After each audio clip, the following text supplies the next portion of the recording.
Welcome back to the Elves Abridged, where previously we push out of Rivendell and finally put a field army out there to fight the goblins. We took down a couple of their armies, including one big one, and went on to steal a particularly useless village. But there are many more armies out there, and it became quickly clear that I might not have actually achieved anything by going out and taking this place. We rejoin things in the next turn, where that village I took has become even less useful actually. It's now costing me money. It makes minus 67 a turn. That's because it has an armory building which reduces your income, so it's for some reason extremely small income has gone negative. So yes, not the best settlement for us, although I did leave some troops behind to bother defending it against all of these small goblin armies. While most of our stuff goes out to try and attack the next castle along, because this one is the place we need to unlock various units, as it said at the start of the campaign. So there's more purpose here, and it's actually worth some money according to our spy intel. I'm going to ignore the small goblin force outside so we can attack it right away, but that doesn't work out because we can't attack it right away as it turns out. We just end up standing there. And then one of the big goblin armies that we've seen around the place shows its face again and unfortunately comes to attack us. So that's not ideal. We did know they have 2 or 3 of these stacks just around, but unfortunately we have no intel on what they're doing. So here they are all of a sudden. That's not an ideal battle, so we're going to withdraw from that, and luckily they don't push it even though we don't withdraw very far. So we'll have a chance to go and get our melee infantry back. I left all of the melee stuff behind, so yes, fighting a battle would be hard right now. At the start of the next turn there's a suspicious message there, saying that the dwarves might be turning against us, and here's some diplomatic information that seems to confirm that. This is the dwarf faction at the far west end of the map, so next to all of our cash cow territories. Looks like the Dark Lord of Mordor really likes us, so we're obviously doing something right. Now then we need to deal with the situation on the front line, that being that we probably can't beat all of the stuff. There's at least 2 stacks in total just in this region, and that's only what we can see, and we can't see very much. What I thought we're going to have to do is start going backwards again, unfortunately. I'm not going to pursue that goblin army that just withdrew because I want to use all of my points to get to a hidden position next to the road up to that village. Now I can commit everything to an ambush. What I thought is we might get the big stack coming up here to reclaim the territory, and maybe the ambush would allow us to overcome them. Here's the goblin turn then. They send a small group of troops to attack Imladris. That's probably not enough to take it. I've got a couple of units inside. Depends if the nearby other goblins plan on helping out, and really they didn't look like they were. They're mostly sending all these small groups west to attack the Dunedain by the looks of things. So we're okay. The ambush plan doesn't happen though. The big army just stands where it was before next to the castle. And we also spot, after deploying a spy, another pretty big army is coming over as well. So this was a bit of a hopeless situation. I was sitting here thinking, is there anything we can do? We need to kill the enemy in a really efficient way, because if we just engage in difficult battle, we can't get our troops back. It's really hard to re-recruit units as the elves. It's like 16 turns between each unit becoming available. So we can't haphazardly fight a battle. I need them to die super efficiently, and then I'll claim their territory. Because of course when we go to claim the territory we'll probably end up fighting some freely spawned garrisons as well and stuff, you know the drill. So with all that said, it seems like we had 2 possible moves. One would be to go back and try to fight like all the goblins in a bridge battle, if I could get them to all come after me. And the other is to just straight up win battles against them. And you can see I was checking out this option here. The biggest army is standing in a position to do a siege draw out on the castle. So there's some justification for just fighting them in a field battle so we can take the castle as a result. And you can see here, I actually do end up going to try this one out. The enemy have a clear advantage, but if we kill all of the second army and we don't lose the battle and die, we'll end up inside the castle, meaning we'll be in a decent enough defensive position afterwards. Well, depending how decent the castle map is, I don't know what it looks like at this stage. Anyway, so things start off with a bit of a ranged battle like in our previous decisive battle against the goblins, but they're going to have so much ranged stuff that we don't necessarily want to try and fight them with our archers. Even though ours are going to be much better, we're going to be swarmed with all of these snagger skirmishers, and maybe they will jab us to death. So with that in mind, once the enemy got quite close, I decided to charge, charging with only like a couple of melee units, so this is a bit risky, but I thought maybe this will get something going. The main play we can try to do in this battle is to get all of our horse archers to go around the enemy and try to take out these skirmishers, because they're in these big, not very defended blocks. The only issue is they didn't die quite as fast as I wanted to, and the enemy do have a bunch of these goblin band units, which I think are an anti-cav unit, so using our ranged cav in melee against them probably isn't the best idea, although I expect we still have better melee stats than those guys. Not sure what the bonus does to those stats though. So yes, as for the rest of the fight, it's going to be our extremely thin line fighting the enemy's big blobs, and we're even getting flashy numbers death on the wardens there. It's not going that well. We're essentially just sacrificing them to buy some time and see what the horse archers can do marauding around behind the enemy lines. And they actually did more than I expected here, because the low quality trash is easy enough to rout by just attacking them in melee. So we did start to see lots of enemy red shapes here move away from the formation and start routing. So we're killing tons of trash, but we need to bring these guys back really. We can't pursue the enemy off the field. We need to make rear attacks and try to keep some of our troops alive if we can. But I was surprised at how effective this was. I think our horse archers might actually be somewhat good in melee, and a lot of them do have experience at this point as well, since we've slaughtered a few groups of enemies so far. Strangely, the main thing that disappointed me was my melee cav. We had these lancer units, but their charge didn't seem to do anything. It almost looks like we get a charge cancel charging into the back of that enemy spear unit, which should have been devastating. Not quite sure. They're not quite the knights from Medieval 2 normally that I'm used to seeing, where you can just plow through things. Anyway, as you can see, it's kind of happening while we're losing virtually all of our melee infantry. The enemy are also routing by the end of these fights. So the horse archers then go in and kill everything that's routing, and that's allowing us to actually defeat massive swathes of the enemy's big army. And the battle is coming down to just a few blobs of enemies that still haven't routed, and they seem to rout when they see how things are going. Like that squad right there, we're going to jump on in with the cav and take them out as they rout. So yes, we didn't really kill them with our melee infantry, but luckily the enemy just gave up as they were winning, and then we slaughtered them as they ran away. Pretty good stuff in the end, but the battle of course is not yet over, because we're fighting two armies. At least we now have an even balance bar, so things have got better. I had to pull back and reform ready for the second phase of the battle. Reforming without melee troops this time, so we're going to use our Dunedain generals as our front line, because they presumably have some okay melee stats as well. And of course the horse archers can help us out quite a lot in a situation like this, because when you don't have many units, if you send one horse archer unit out and the enemy sends 2 units to chase it, that's 2 enemy units that are effectively wasted. So we can use our horse archers as distractions effectively. There was a bit of a skirmish because they had some of these crossbow wargs who came to shoot at us, but our foot archers used the last of their arrows to almost kill them. Then I charged out with the horse archers to finish off the last couple of wargs, and down they go. Then these guys can just run off into the distance. Best case scenario, the enemy pursue them. Worst case, we end up with troops behind the enemy, and that's always useful. We are though going to face some issues here on our left, because there's a big warg charge coming in, and we don't have that much we can do about it. I was going to countercharge, but after misclicking a lot of times, the horses leave a little bit too late, and we do end up being charged by the wargs. Luckily, as I recall, wargs aren't that good, so our archers can just sort of tank the charge, and then we'll just grind through them in the melee, and then in come the enemy's melee troops as well. And again, we'll just fight them with our archers, since that's all we can do at this stage. I don't know what the stats are on the Dunedain archers, but I like to think they're kind of good in melee anyway, so throwing them in felt okay. The only issue would be that if we lost these generals, they would be very irreplaceable, because I think there's some sort of special scripted generals that appeared. I'm not sure if they're actually particularly good ones or they have good traits, but I just presume they do. That's how I roll. Anyway, so everything kind of piles in on each other here. It's going to be a pretty unadvantageous battle for us, because we're fighting with archers and horse archers for the most part. However, we've got lots of gold and silver experience chevrons, and our guys probably weren't that bad in melee to begin with, which the goblins probably can't say for themselves.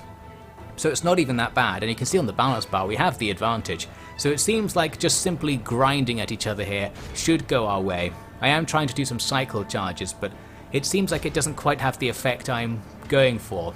Maybe it doesn't morale shock the enemy in the way I thought, and we do also see a lot of the charges just kind of stop and not really do any damage. You can see some coming in here. When we hit the enemy, it doesn't like pile through them, and this charge just sort of stops before it even gets there. I guess going uphill doesn't help. But yes, the morale shocks I was going for are not happening, but the enemy are gradually losing men, and surprisingly, even like our Linden archers just aren't really dying in the melee. They're surprisingly beefy and tanky. I'm guessing they have okay defense stats, just maybe not very good offensive stats, so we're not killing the enemy very much either. But still, I was impressed, and after a while, their general unit, whichever one it was in here, routes, and that's going to win us the battle effectively because everything else routes at the same time, and because they routed while surrounded, they just die super fast, and that's the end of this battle for them. We have triumphed, but there's still one more stage to this fight. This is a siege draw-out. We need nothing in the second army to leave the field. We've already killed all the wargs, that's the thing that's most likely to escape. So now we can take our chance to use all of our cav to run down all the foot units before they get to the edge of the map. Two guys almost made it to the line, I just about stopped them. So yes, the second army is down to 0 men, so that's what we need. And our losses in the end weren't that bad. We lost about half of our forces, but thanks to some generous casualties healed, that was reduced to about a third of our forces. We're now kind of unbalanced because we lack melee potential, but our archers showed their melee potential in this battle, so maybe that's not so worrying. I did expect this to go worse for me. I was willing for this to be more disastrous and still go ahead with it. So overall, pretty satisfied with the outcome, and of course we do end up actually taking the castle. This place is more useful to us than the last place. It makes us about the same amount of money as Imladris, and also it's important in some way that's yet to be discovered. So we'll need to hold this for the entire game, I expect. The issue we're going to have is the culture issue. It's going to be absolutely forever until we can recruit any units here. So holding down both this location and Imladris will be difficult because only Imladris can create units, and even then, that's sort of in theory. Most of the time it can't create units because of the way units gradually replenish into the pool. So, with this frontline location so close to where the goblins are coming from, we might have to work hard to actually hold it down. For the first turn at least, there is no response to our capture. The nearby enemy army seems to be walking somewhere to the south. I figured there was an enemy settlement down here somewhere, but our spy was unable to locate it. And of course there is Moria nearby, which is a potential next target for us. As for that village, we lost it to a rebellion and then the goblins took it back, so now it can drain their money instead, hopefully. I'm sure the AI does something to stop that from happening to them. Anyway, now we wait really. It's going to be a long time before we're strong enough to move on from here, or strong enough to reliably defend this location. So I was kind of just looking around for a while, trying to see what was going on nearby. We can see that the dwarves and the goblins are fighting over Moria, and that might be why the goblins aren't focusing on attacking me all that much right now. They're trying to repel the dwarves. I thought what I could do here is move out and take that fort on the edge of our territory, because units in the fort don't pay upkeep. I think you get 4 free slots or something like that, so we can save money by having the fort instead of having everything inside the castle. So I moved to a hidden location that's part of the way there, ready to do that. Meanwhile, you can see that something's happening near Imladris. There are enemy units all over the place. We're just ignoring them because we can't move out against them. In the next turn, well, nothing's happened by the looks of things, so I continue on and grab that fort. So now I can have 4 units for free. That's going to save me probably a couple of thousand per turn because these units are very expensive. However, this location is more than 1 turn from the castle, and that's a problem if this were to happen. The guys guarding Moria just come over and attack. So now I can't counterattack before their first turn of siege construction, meaning they might attack the castle before I can get anything in there to help. And also at Imladris, a large force coalesces and goes for the attack. I've recruited a couple of units there, so we do have like 3 or 4 things inside. Whether that's enough, I don't know. So now I was again feeling that despair, thinking, well, even if we get out of this situation, we're going to lose quite a lot of our troops to get out of this situation, and we might end up being kicked all the way back to Imladris and just kind of being at the start of the campaign again. I was thinking, is there any way we can actually progress? Because even that super risky move I made earlier, which did work and gained us some progress, can just be undone by the enemy's sheer numbers and the fact we can't really get any more units. Then I thought, let's try and do some diplomacy, and I was surprised actually, because I was able to get a ceasefire. That's generous with the goblins. For some reason I had previously not even considered trying to get a ceasefire even when in difficult circumstances, because I thought we were like scripted to always be at war with them or something. But that is not the case, as it turns out. We can just end the war, which will make our life way easier, and indeed I can get some cash off them for it as well. They think we were winning, that's nice of them. So there we go, the war ends, and that's going to conveniently end both of those two sieges. And yeah, we kind of just got away with that. I don't know why I didn't think of that previously. We probably could have done with a peace treaty before, but this is a pretty good situation to have peace in, because we've got two good settlements right here. We're making loads of money thanks to all of the free upkeep bonuses we're using right now. So what we can do is use the ceasefire to wait, because we need to wait to make our army bigger. We can support a larger army than the one I'm using right now in terms of our income, we just don't have time to recruit them. But now we can start to get a few things going from Imladris, and maybe after the next round of recruitment after this one, we'll have something approaching a full army. We can also of course invest the money in further buildings to get even richer for when we do that. So yes, now a bit of a peaceful era will come upon us. We're also going to go around and slap down watchtowers and things like that. We're obviously thinking of going back to war with the goblins because we have some more business to attend to. By the way, I thought I'd add that someone in the comments of the first part mentioned that somewhere around turn 60 there's some sort of event that means you do have to fight in your western territories. So I am going to be gradually building an army over there. I just don't want to do it too quickly because we'll lose tons of money upkeeping an army over there. We don't have many free slots to use. Now, back to business. Here we are an unknown time later when I'm thinking about moving out again. I can't move out of Imladris with Elrond because his presence there increases his income by such a massive amount. We actually need him there to not be losing money right now. So what I'm doing is putting my army on the bridge. I'm trying to seek a bridge battle over there to see if the goblins will come over and die really easily basically. We just need some kills to have any chance of actually fighting the goblins again. And here's me trying to get the goblins to be at war with me to see if they will come over and fight that bridge battle. Unfortunately, I didn't really know how you declare war on other factions. I don't know how I've got this far not knowing it. I figured you sent a diplomat and it was an option, but it doesn't appear to be the case. You can obviously do it by sending troops to attack the enemy, but I don't want to attack the enemy. I want them to attack me during their turn. And the reason that right now I was thinking of getting them to do that, rather than just carrying on the peace and trying to get more rich or something, was because there was an opportunity for the goblins to lose their capital at Moria at the moment. I think I panned the camera over there in a second. There it is. You can see there's a whole bunch of dwarven stuff currently besieging Moria, and there's not much stuff in there at the moment. They're all out in the field. So what I thought was, I'll declare war on the goblins now, because if they attack me, they'll probably lose what I expect is where they're getting all their cash and troops from, and that will give us an advantage going forward. So that was the plan between this specific declaration of war. I eventually worked out how to do it because I could send some horse archers to go and attack that village up there. So in this case, we can declare war by initiating a battle, but because it's a siege, we don't have to actually fight the battle. That said, we might want to fight the battle because there's basically nothing in the village. Unfortunately, it still has that building that gives it an extra garrison unit. So these orc defenders spawn, and with them there, we probably don't have enough arrows with the horse archers to kill all of them. So I don't make the attack, but we are now at war. So yes, now we just hope the enemy will be distracted by my presence, and that our allies the dwarves will bring them down with their offensive. That's the plan. It fails immediately, because the dwarves appear to lose their assault on Moria. Then they get another army and just besiege it again. I'm guessing Moria like spawns a massive defense stack when you're actually assaulting it, so maybe that's what happened.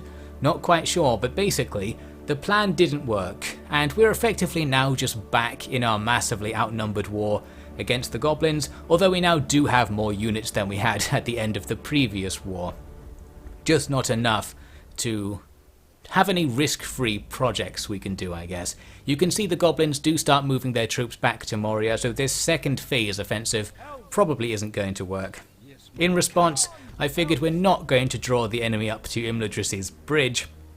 Instead, I sent some of the units there back into the town to defend against the various goblins walking around. And other things will move forward. We need to reform our front-line main force with some fresh troops to see if we can get something together and maybe take Moria ourselves or something like that. In the meantime, I sent all of the horse archers from the castle to the south to join our horse archers besieging the village. I considered making an attack, then figured I might as well just wait a turn so that our reinforcements show up first. However, the goblins at Moria bring their main force over to defend the village this time, so now my plan actually is kind of working, although the dwarves are already dead, so it doesn't really help. As for this battle, I thought we were going to lose all these horse archers, but it seems the enemy also triggered a night attack, and that's cut out the enemy's reinforcements, or maybe they aren't even in reinforcement range, I can't tell, but basically we ended up facing a sally from the village instead of fighting their main force. And this is fine, because now that we have multiple units of horse archers, we do have enough arrows to kill everything, plus because it's a sally, the garrison unit didn't spawn. As a result, we easily win, and we even take the village again, so that went better than expected actually. But we still can see there are goblin armies everywhere, so the question on my mind is still, can we actually do anything from this position? We kind of need the goblins to die or get drawn into a really disadvantageous battle, but the way the AI's been working so far, they're just walking backwards and forwards. We can't guarantee they're going to attack us if we set up to have them attack us, and wasting time trying to set up to have them attack us is only making them stronger. So now we've got basically a full army there around Moria, there's a big army there by the village, and we saw there's about 1.5 stacks just to the west of Imladris. It looks like at least this stack is going off to attack the Dunedain, but if the Dunedain actually get defeated, that's going to be a problem as well. And there is another stack here at Zag-Kalar. So pretty much the goblins could take Imladris whenever they want at this stage, and they might be able to overwhelm our army out in the field as well. So I'm kind of just waiting to see if there's going to be a way for us to get out of this situation. I haven't played ahead, so I don't know if there will be, but let's see if I can come up with anything in the next part.